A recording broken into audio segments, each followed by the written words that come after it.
Hai, aku Teresa Paramita dari kelas 12 IPA 2 dan sekarang aku ingin menjelaskan tentang statistiska. Secara umum, statistiska dibagi menjadi dua, yaitu statistiska data tunggal dan data berkelompok.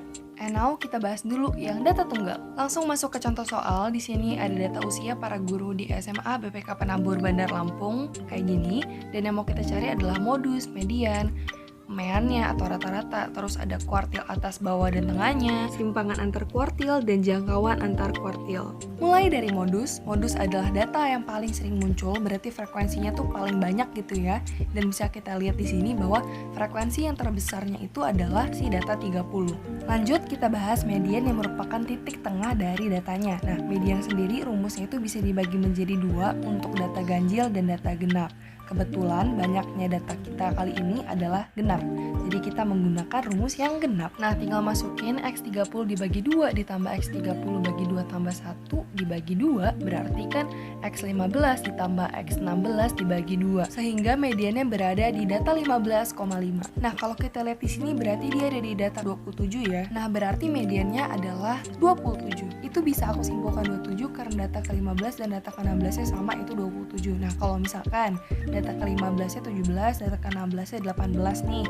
Mediannya itu adalah data ke-15,5. Yaudah, tinggal kita tambahin aja data ke-15 tambah data ke-16 dibagi 2. Hasilnya kalau misalkan dalam kasus yang ini berarti 17,5. Dengan cara yang sama kita buktikan nih beneran 27 nggak ya. Data ke-15 kan 27, data ke-16 juga 27, berarti 27 tambah 27 bagi 2. Hasilnya tetap 27. Lanjut dengan mean si rata-rata, rumusnya adalah sigma dari FI kali XI dibagi dengan N atau sigma FI. Nah, tinggal kita kaliin aja frekuensi dengan datanya, 25 dikali 5, 125, begitupun seterusnya. Sehingga kalau ditotalkan menjadi 828. Nah, berarti tinggal kita bagi 828 dibagi 30, hasilnya adalah 27,6. Lanjut ke kuartil, perlu diingat bahwa Q2 sama dengan median. Nah, untuk Q3 itu berarti 3/4 dikali XN tambah 1. Nah, kalau untuk Q1 berarti 1/4 dikali XN ditambah 1. Langsung aja kita masukin ke rumusnya sehingga kuartil atasnya adalah data ke 23,25. Nah, karena 23,25 itu ada di sini, berarti kuartil 3-nya adalah 30. Karena kuartil 2 adalah median, berarti langsung aja kita tulis Q2 sama dengan 27. Untuk Q1 itu berada di data 7,75 sehingga Q1 adalah 26. Lanjut, simpangan kuartil adalah setengah dikali Q3 kurang Q1 sehingga hasilnya adalah 2. Next, untuk jangkauan antar kuartil, itu rumusnya adalah Q3 kurang Q1, berarti hasilnya adalah 4. And now, yuk kita bahas yang data berkelompok. Di data berkelompok, kita juga mengenal modus sebagai data yang paling sering muncul, namun karena ini ada interval, kita jadi bingung gitu kan. Dan ini bisa diselesaikan dengan rumus modus sama dengan batas bawah dari modus itu sendiri, ditambah dengan D1 dibagi D1 tambah D2 dikali dengan C-nya atau panjang intervalnya. Langsung aja kita kerjain. Di sini frekuensi yang paling besar adalah si 155 sampai 159 kan. Nah, berarti batas bawahnya itu adalah 155 dikurang 0,5 berarti 154,5. Nah, terus D1 ini adalah F modusnya 13 dikurang F modus sebelum itu 10, berarti 13 dikurang 10 sama dengan 3. Untuk D2-nya itu 13 dikurang F modus sesudahnya ini adalah 9, berarti 13 dikurang 9 hasilnya 4. Untuk C-nya nih berarti batas atasnya itu 159 tambah 0,5, untuk batas bawahnya yang kayak tadi 154,5. Nah, mereka dikurangin jadi hasilnya adalah 5. Nah, tinggal kita masukin aja TB-nya 154,5 ditambah 3 dibagi 3 tambah 4 dikali 5. Dan hasilnya adalah sebagai berikut. Lanjut ke mean si rata-rata, di mana di sini kita perlu tahu yang namanya XI, yaitu si nilai tengahnya gitu ya. Nah, caranya gimana? Kita bisa tentukan dengan titik atas ditambah titik bawah dibagi 2. Contoh pemilihan pertama ya, titik bawahnya kan 144,5. Nah, titik atasnya 149,5.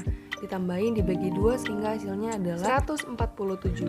Dengan cara yang sama, kita menentukan titik tengah untuk setiap kelas intervalnya. Nah, setelah itu bisa kita kalikan FI dikali XI-nya, lalu bisa kita jumlahkan sehingga hasilnya adalah 7.905. Dari sini tinggal kita bagi aja 7.905 dibagi 50, sehingga hasilnya adalah 158,1. Selanjutnya kita mau bahas median, dan kita bisa menentukan lokasinya dengan setengah N. Jadi setengah dikali 50. Nah, karena apa? Karena median tuh nilai tengah, dia ada di persis tengah-tengah gitu kan, berarti setengah N sama dengan 25. Nah, data ke 25 ini adanya di sini nih, di 155 sampai 159. Lanjut, kita bisa menentukan mediannya dengan menambahkan batas bawah ditambah setengah N minus frekuensi kumulatif dibagi dengan frekuensi dari median itu sendiri dikalikan dengan panjang kelasnya. Batas bawahnya 154,5 ditambah setengah N-nya 25 dikurangin frekuensi kumulatif itu berarti 17 dibagi 13 dikali 5 sehingga hasilnya adalah 157,5769230769. Lanjut, kita bahas kuartil atas di mana letaknya itu berada di data ke-37,5 yang berarti terletak di sini. Batas bawahnya adalah 159,5 ditambah 3/4 N-nya 37,5 dikurangin frekuensi kumulatifnya sebelumnya berarti 30 dibagi frekuensi Q3-nya 9 dikali panjang interval 5 sehingga hasilnya adalah 163,667. Lanjut, untuk kuartil bawah itu letaknya ada di data 12,5 berarti ada di data antara 150 sampai 154. Batas bawahnya adalah 149,5 1/4 N-nya 12,5 frekuensi kumulatifnya adalah 7 dibagi dengan frekuensi dari si kuartil 1 itu sendiri itu 10 dikali dengan panjang intervalnya yaitu 5. Hasilnya adalah 152,25. Selanjutnya kita bahas simpangan rata-rata di mana rumusnya adalah sigma Fi dikali dengan nilai mutlak Xi minus mean dibagi dengan N yaitu total dari frekuensinya. Sekarang kita cari dulu nilai mutlak dari Xi dikurangi dengan meannya. Nah, aku contohin yang pertama nih.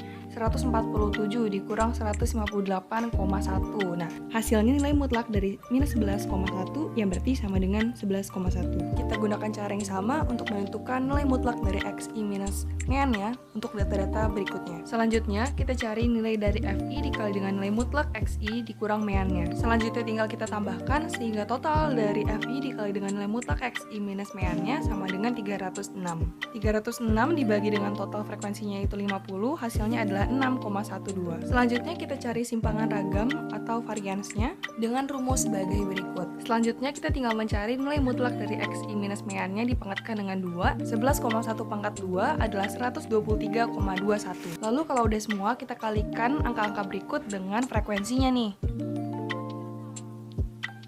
Lalu kalau sudah tinggal kita jumlahkan sehingga hasilnya adalah 2714,43. Berarti simpangan ragam atau S kuadrat sama dengan 2714,43 dibagi 50. Hasilnya adalah 54,2886. Selanjutnya kita bahas simpangan baku yaitu S dan kita harus ingat bahwa tadi kan simpangan ragam itu S kuadrat ya. Berarti untuk menentukan S itu kita bisa cari dengan akar dari S kuadrat.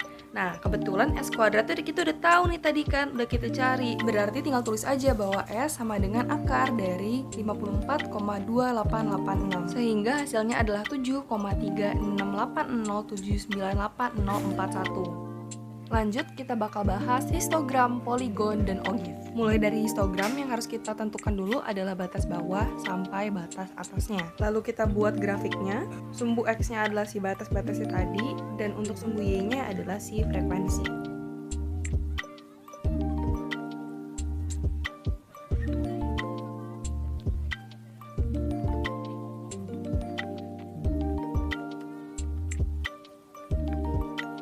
Sehingga diagram batangnya menjadi seperti ini.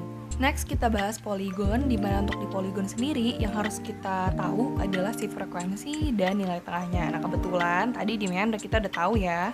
Nah, karena kita udah tahu, langsung aja kita bikin titik-titiknya. Nah, ini yang 147 itu ada di 7 dan begitu pun seterusnya.